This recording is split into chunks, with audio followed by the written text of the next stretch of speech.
Now, what I like to do from time to time is show you guys some of the plays that I use in my gameplays, man, because a lot of people ask me what are the breakdowns in. I only show you guys like the important ones, man, and sometimes I'll make the video 2 or 3 times because the other videos get lost. I'm going to show you guys one of the best blitzes that I've come across in this game that not a lot of people use, but you've seen it in my gameplays and it does work.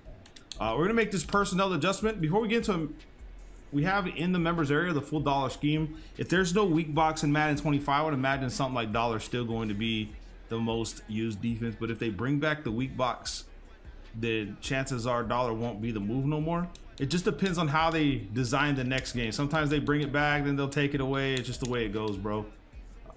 Just move in safeties right here. Someone told me to put somebody else in here. I can't remember. Was it Lewis? I think it was Lewis. I can't remember. Someone put in the comments, but I've been successful the way I do it. You can do it how you want. Also, we have the big nickel in the members area, the gun bunch, trips, tight end, wild trips, pats, everything that you need, bro, to go on high win streaks. And as far as your coaching adjustments here, you want to make sure that you're on base right here. And then the play right here we're going to talk about is the cover 3 seam. All right, and we flip the play. We want the blitz coming from the opposite side because I've never really got it to work stock. It always has to be flipped, okay? And I don't know why. It's just the way it is. Some blitzes are like that. It's kind of like the way cover 2 sink was from the 1-4-6. So cover 3 seam, and we want to call a play that I guess like a verticals, bro. I mean, we can call whatever we want, but I would like to see verticals because verticals is how you attack this defensive play, and I can show you guys how to shut it down. So let's just see what we have here in one of these right here, 4 verticals. Now you'll notice that the running back's on a block, so it's a 4-man blitz. So if a blocked running back can probably slow you down, but in my experience it doesn't. Now the problem with me running this right now for you guys, this is why you have to refer to the gameplay, is the blitz is designed to take advantage of quarterbacks that step back and around the pocket. What I do in a lot of my gameplays, because you guys remember how I used to be back in the day, I would take a Lamar and run off to the sidelines and make the plays, right? Now I'm a pocket passer. I don't know if you guys have been paying attention, bro, but things have changed over the years, man. We'd have to adapt, and that's the same thing. So we need to be in base, and I don't know why he's there, but he needs to be there, okay? And then what we want to do is QB contain RB or R1 twice. Now you'll notice that, and if you watch my gameplays, if I leave the press here, people that are smart, they know already we're gonna cook him over the top. So what I have to do is manually pull my guys back, and I do it in my gameplays. I know people are like, it takes too long, it's 2 minutes. No, you'll see it in my gameplay. So what I do is I press Y or triangle, selecting A individual, X for Evans, and then right stick up for back off. Same thing for the right side. Okay, so it'll look like this. You see that, how fast I did that? Now, being that we know that the smart players, right, they want to attack the seams, you have to pick and choose who you're going to use. Or typically I'll use the tight end. So what I do with like wrap is I'll man him up to the inside receiver. So selecting him, right stick up for man coverage, and then selecting Y, right? And he'll man up. That's going to help us with that seam route on the verticals. That'll get you cooked, okay? Now, if you know it's a pass, you press RB or R1 and you pass commit, right stick up. And then you sit right here on this side, okay? Now, there's times I can sit on this side, but for the most part, if you're gonna be manning up the left side using the right, then you can do that. Now, as far as your seam flats, if it's doubles, right, I would leave the seam flats, but if it's anything else, or you think the running back's gonna go on a table route because they need short yards, you can play the hard flats, okay? So that's another option that you have there. So we snap the ball, we watch the tight end, and right now, you're not gonna really see the blitz do a bunch of work, okay? Because like I said, it is all dependent on, you'll notice that the quarterback just sits there. A lot of the people in the gameplays, they drop back with the quarterback further, right? And then when they do that, this guy over here will loop around and he'll go around everybody. Trust in me, man, it works every single time. Well, not really, I can't really say every single time, but it is very, very consistent as far as the blitz itself. Now, this is the running back. Imagine the running back goes on a route. Let's see if we can call a play where he'll actually come in on and this is a 4-man. This isn't like a 5-man or something. It's just a 4-man coming around. Let's try to pick a play where the running back's actually going on a route. We'll go ahead and take, I don't want to run like curl routes because the AI could just cook you. So we need something that takes a while to develop. Let's get into another formation. We need something where, because the AI knows, bro, it ain't dumb. Let's go wild trips weak here. There's verticals there.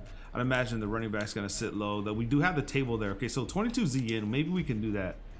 Okay, so baseline press, I don't know why he should be, and then back off these guys, okay? And then go ahead and man up RB or A, whoever you want. You can play the hard flats if you think the running back's going on the table right, and let's just see what's open here, okay? And we're gonna pass commit because we know it's a pass, or we're in a situation where, okay, yeah, this guy's on a pass.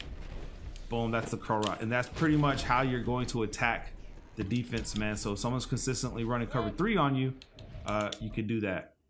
And I want to see this blitz. Okay, see, like right here, you see how it's not going to come in because the quarterback's not stepping back. If the quarterback steps back this way, the guy comes in. It's a free release to the quarterback. This guy's not. He's going to stay there. I promise you. Trust me, I've seen it hundreds of times. Okay, I use it. This is one of my favorite plays in the game. I mean, that was the table route. We can go ahead and run the seam flat. Let's go ahead and pass commit and play here. And then we come down here. Oh, nice play. You see what I'm saying? The AI just knows. They just know, bro. And I say you can just man up people if you think he's gonna run the same play like this. Play the opposite side like this. Back off the X guy. But like I said, that's the curl route, so be careful there. And watch the middle of the field. Pretty much that's what you do. Right here, middle of the field, boom. That curl route's gonna cook you. I wanna see what the blitzer did against this formation.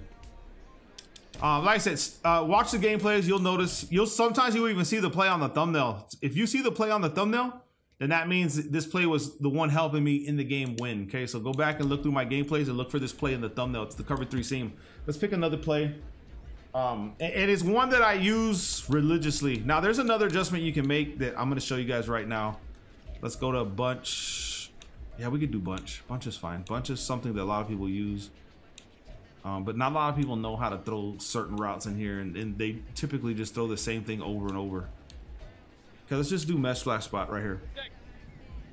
Baseline press like this. Baseline press again to get that guy there. But the next thing you can do is spread the D-line. Left on the D-pad, left stick up, like that. And then let's just see what's open here. Now, typically you're running a hook curl, which means tight end on a vertical is going to cook you right here, bro. And we know that. We can even play this side if we want. Boom, this way. Like that, and you'll see that against bunch, this is where this blitz really shines, man, honestly, because the pressure. Now, like I said, the quarterback's not stepping back, which means if the quarterback steps back anywhere, like they do most of the time, this guy's coming straight for him, hands down. But since he just sits in the pocket, the guy that's coming for him, he doesn't have a good enough angle, okay? And then these guys crisscross, or they get confused, and he lets him right by. And that happens a lot. That's why the blitz is so glitchy. You might have to baseline twice if it's acting like that for you too. So pass commit again right here. We'll play the play stock and see what they get away with. We're gonna watch middle of the field, and you'll notice, man, right there, just right there. I didn't spread the D line, but let's see how the defensive line responded against the bunch right there. Yeah, it's the same glitchy stuff, bro. It's just insta block sheds. That's what that is. But let's spread the D line again. Right here. QB contain. Make sure you QB contain and you pass commit if you know it's a pass, but QB containing for real. That's for sure. Okay, we didn't have nothing underneath, so that's fine. But you can take that away by shading underneath. That way you get that underneath look. Now let's try this right here. Let's go baseline. Press right here. QB contain. Let's do this. Let's see if we play this side right here. I just want to see the effect. Here. Right to me, bro. My man was scared. He was scared.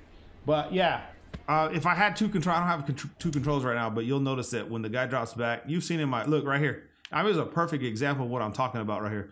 You see this right here? This is the angle you want. And the reason that this guy's going to pick him up is just because the quarterback's sitting in the pocket. I promise you that. Because if the quarterback's not sitting in the pocket and he drops here, this guy gets a free release. Straight to the quarterback. Most of the time, okay? But right there, you kind of see he gets picked up. And another thing is you're going to face people who like to roll out with, not roll out, but yeah, you might start forcing them to roll out, but they'll try to run through here like he was about to. So that all you have to do when you face that is you set the spy. So it'll look like this. This guy's going to dot us up on this, but you take this guy, A, and you put him on a spy, okay? Like that, and leave the contain on the other side and still play it the same way. Go ahead and play the hard flat here. And it's the same thing. It's a 3-man now. You see that? He's still gonna come in, bro. And now he can't move with the quarterback. You see what I'm saying? Let me show you guys an instant replay. Yeah, I know it's weird. It's like, man, you're not even showing us a blitz. Trust me, it works, okay? Trust me. But you'll notice that he drops back. This guy's still coming in. And he's gonna get him. I promise you. You already see the leverage here. So if you're facing someone who's running the pocket, then I wouldn't recommend running this, okay? This is for someone that you know is just moving around in the pocket, man. If they take a step back, this guy's gonna cook them. I promise.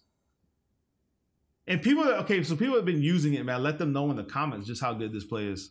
But this is one of my go-to plays. You'll notice that. Look, just so you guys know, I'm not playing around. Okay, look how many times I picked this play already. I've picked this play 200 times, bro. 200 times compared to like cover 2 hard flat, cover 3 hard flat, no calls, 2 calls. You see what I'm saying? That's how much I rely on this play. DB fires 539 times. Cross 3 fires 1,335 times, bro. Like, are you kidding me? But anyway, but I think this tracks even with Ultimate Team, don't it? Like, it's tracking through Ultimate Team as well. Because when I would play Ultimate Team, I would run the same playbook. So I would imagine that's... But like I said, I rely on this play just as much as all the other plays when I need it. You don't really want to run it when they're running the ball, right? Because this play will give up TDs if you're not careful. Drop a like on the video, man. Take advantage of the play, lab it up, practice it, man. You'll get the hang of it. Love you guys, man. Peace.